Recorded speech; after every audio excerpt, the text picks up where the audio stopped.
So, just approaching 7 o'clock in the evening. A very pleasant summer's evening, as you can see. About mid-ebb at the moment, so we're just on springs, which means that the water was moving quite fast earlier on, but it's slowed down a bit now. Got about 6 or 7 hours, I think, before I need to get up, just before the top of the tide. The intention is to head out into the Blackwater and then up the coast to the Hamford Water, Secret Water, and spend the night there, and then come back again on Saturday, but we'll see how it goes. The boat is pretty much prepared and ready to set off. Can't say as I am particularly much at the moment. I'm still recovering from a drive down here and the row out and getting everything sorted and packed and ready to go. Now I'm contemplating whether I should go to bed or whether I should just sit and read for a bit. Not entirely sure. I guess I'll figure that one out.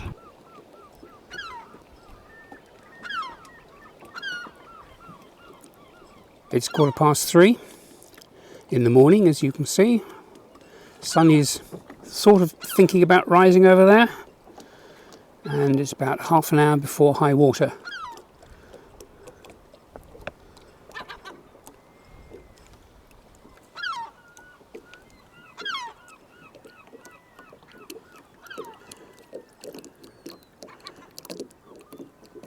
Should be quite interesting getting out of here, because at the moment the wind is blowing right down the channel, and the channel is that away, so I shall have to be tacking out of it. That will present a little bit of a problem because of the moored boats, but more importantly, about 100 yards further down is a very narrow section of the channel, and tacking through that might be a little awkward. I'm debating whether to set sail and go now or wait another half hour or so until the top of the tide, and hope that the starting of the ebb will assist me going out through the narrow section. We'll have to see. In one of those really irritating ways that things happen, no sooner had I dropped the mooring lines to sail out of the channel, but the wind died, and I spent the next few hours paddling Naiad to keep her from hitting various buoys and markers. As you can see from the video, there's not a breath of wind. The wind did fill in a bit later, but it soon became evident that I wasn't going to be able to make the backwaters, since the force 3 to 4 southeast wind that had been forecast turned out to be force 2 to 3 and easterly.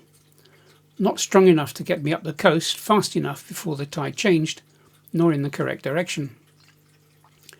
Time to look at plan B. Since I was just passing the mouth of the River Colne by this time, I could perhaps sail up that river and spend the night at Rat Island or in the Pyfleet. So I headed in towards the mouth of the river and started making plans for where I would anchor for the night. But it then occurred to me that I should check the weather forecast for the next day, and it was just as well that I did, since it showed me that although I would have no trouble getting into the river, getting out again would not be so easy and would be very uncomfortable. Okay then, plan C. I'd go to the beach near Bradwell and stop there a night earlier than I had planned. But looking at the chart again, I could see that the small bay was not sheltered from the now easterly wind, and it was not going to be comfortable there either. Right then, plan D. Spend the night behind Osey Island. I turned about again and started running downwind and up the Blackwater. But a little while later I noticed that my sounding cane had fallen overboard. Now this might not sound like a big deal in the grand scheme of things, but the cane is pretty much essential when sailing up narrow creeks in the mud, and for ensuring that when you do anchor, There's nothing under the boat that could cause damage, things like old tree trunks, iron bedsteads or Austin 7 engines. So plan E, Mundenstone Point. Throughout my sailing life until I bought Naiad, the abiding principle was to stay away from the shore and don't go aground, and I still find it difficult to sail up to the shore and deliberately go aground. I just couldn't do it in this case, and dithered around sailing across the river and back, each time getting carried further and further up the Blackwater by the flood tide, and unable to get back to the point due to the strength of both the wind and the tide. Eventually I forced myself into the shallow water to anchor, but the water was by now quite a distance away from the shore, not sheltered, and as a result quite choppy. Most uncomfortable.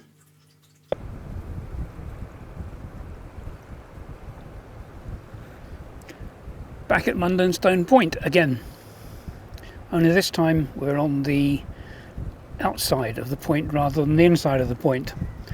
Wind's too strong for me to get back up to any decent shelterage, i.e. my mooring, so I decided what I would do is anchor here. It's been very bumpy and lumpy. I don't know whether you can see, but there are white caps in the distance over there. It has been blowing wind over tide, I would guess around 4 gusting 5, but now that the tide is going out and you can see all of the mud approaching over there, there's a lot less bump because there's a lot less water. And also in the distance over there you can see the mud appearing and sort of sheltering where I am at the moment, which is actually quite useful. We'll see how it goes a little bit later on. So here we are, aground for a few hours, and not too badly positioned, although perhaps I should have gone a bit further in towards Mundenstone Point, and that would have meant more time on the mud, which would have been preferable, but I didn't quite know what the mud was going to be like, so I didn't bother. And yeah, not too bad. The boat is fairly level side to side. I think it's going to go slightly nose down. That's fine, because I sleep with my head towards the stern of the boat, so that's pretty good. I did spend the last sort of 20 minutes or so before we went aground on the foredeck with the quant, just pushing her head into the mud against the anchor chain, basically because that's the way I wanted her to lie, and it also means that the anchor chain is now stretching out a little bit to port. Let's see if I can see that. No, can't really from here, never mind. But the anchor chain goes out to port a little bit. There we go, you can see it a little bit, which means that when we float we will almost immediately swing out towards the middle of the river, which is a good thing. I was quite tired by the time I anchored, and I really wanted to put my head down for a nap. But there's one thing you must do when going aground, and that is to ensure that you don't settle on something hard that could damage the boat, like the anchor. So you use the sounding cane by sweeping it under the hull on both sides from stem to stern, repeatedly, again and again. And when the boat is firmly on the ground and not in any danger, then, and only then, can you take a nap. I have a traditional style anchor light that I bought for Naiad nearly 8 years ago, and I've not used it until now. I also have an LED anchor light, but that really drains the ship's batteries, and I don't like to use it for that reason. I haven't rigged a halyard for the light yet, so I tied it to the mast, forestay and Samson post. I should have put up an anchor ball when I first anchored, but I can't remember where I put it. I've searched everywhere, but I just can't find it. No matter, I'll buy a new one when I get home. So here is the anchor light burning in the forepart of the boat just before sunset, and with that done, I went to bed.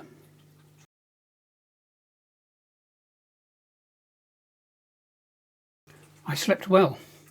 but I still had to get up early in the morning to catch the start of the ebb tide back down the Blackwater. The anchor light was still burning when I got up, as you can see from the photo, with the sun just starting to rise. I took a final look at Mundenstone Point before upping the anchor, and as you can see, there isn't much of it left to see at high water. Just the main part that has the posts sticking out of it, and one or two of the higher parts of the spit that joins the point to the mainland when the tide is lower. The return trip to West Mersey was uneventful, and I picked up the mooring in time for a late breakfast. So another voyage completed, although not Plan A, but Plan E in the end. I nevertheless had a good time. To enjoy sailing in a small engineless boat, it is important not to fixate on the destination, and to be prepared to alter the plan when the conditions change.